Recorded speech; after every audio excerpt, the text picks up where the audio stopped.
The origin of the story was actually, he said, oh, I'm recording the audiobook for the Lean Startup. He said, well, you know, at the time, Samuel L. Jackson had just recorded this kid's book, Go the Fuck to Sleep, if you remember that. I remember that. Go to the Fuck to Sleep, yeah. You know what, Eric? I'm going to wait for the audiobook recorded by Samuel L. Jackson. That's the one I want to hear. And I just kind of made a joke of it and thought, oh, boy, wouldn't it be ridiculous if Samuel were commenting on this tech stuff? And at the same time, you know, my day-to-day is I'm meeting with every company in the Valley. So if you want to get out there and have strong opinions about a company, right, you know, they're going to walk in your door next week and go, oh, look what I read in your Twitter stream. And, you know, Pivotal in and of itself, I mean, this is a phenomenal company that, you know, just doesn't make any noise. So, you know, they're just, hey, let our work represent ourselves. So culturally, you know, being loud on Twitter wasn't really the way that we were.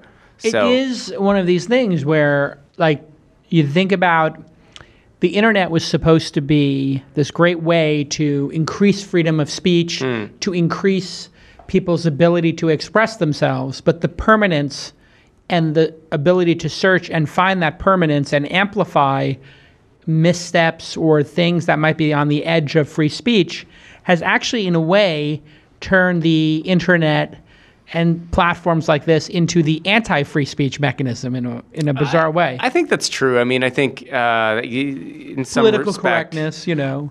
Yeah, I guess I think people are less worried about that. I mean, I think if you look at the research on, you know, for example, the way kids react to the internet.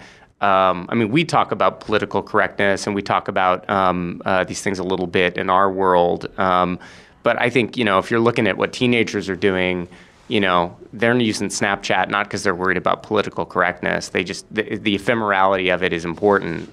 It is an interesting thing, the permanent record versus the non-permanent record, isn't it? Mm-hmm. And the pseudonym versus the actual real name. Yeah, I think a misunderstanding people have is, oh boy, these must be things that he wouldn't say himself. And I think, you know, if you ask my friends, they'd say, man, you say much more offensive things in person right here. Hey everybody, let me take a moment to tell you about a product I love and use every day. It's video hosting from Wistia, W-I-S-T-I-A, Wistia. It is awesome. And who uses it? MailChimp, Moz, HubSpot, Zendesk, Herman Miller, Sam Adams, and of course, This Week in Startups. They've got 140,000 customers, and they are growing like a weed. Now, why do we use it? Well, if we use a free service like YouTube, we have all YouTube's ads and collaterals and garbage, and it looks terrible, and it's not customizable. So it looks bad, and everything that YouTube does is in service of increasing their metrics, not your metrics. Well, what are your metrics as a business? Well, for me, it's collecting emails. 2, it's having people on my domain, my site, making it look beautiful, not having that ugly thing that comes up at the end of like a YouTube video that shows all the different videos of other people that I don't want to send my users to. I want, when the video ends, for them to watch another episode of This Week in Startups. I can control all of that with Wistia. That's why I use it. And it works perfectly on Facebook and Twitter with the cards, and you can play it natively on those platforms. It's gorgeous. And it'll give you a ton of support. You want to take control of your video. Video is a huge asset, and you want to do it professionally. The analytics program is amazing. You can see on a user-by-user basis how long they're watching, and if they rewound and watch a section twice, all this kind of great stuff. Tons of support, super easy to use. And it's built, a lot of their new tools are built for marketers, so collecting emails and that kind of stuff.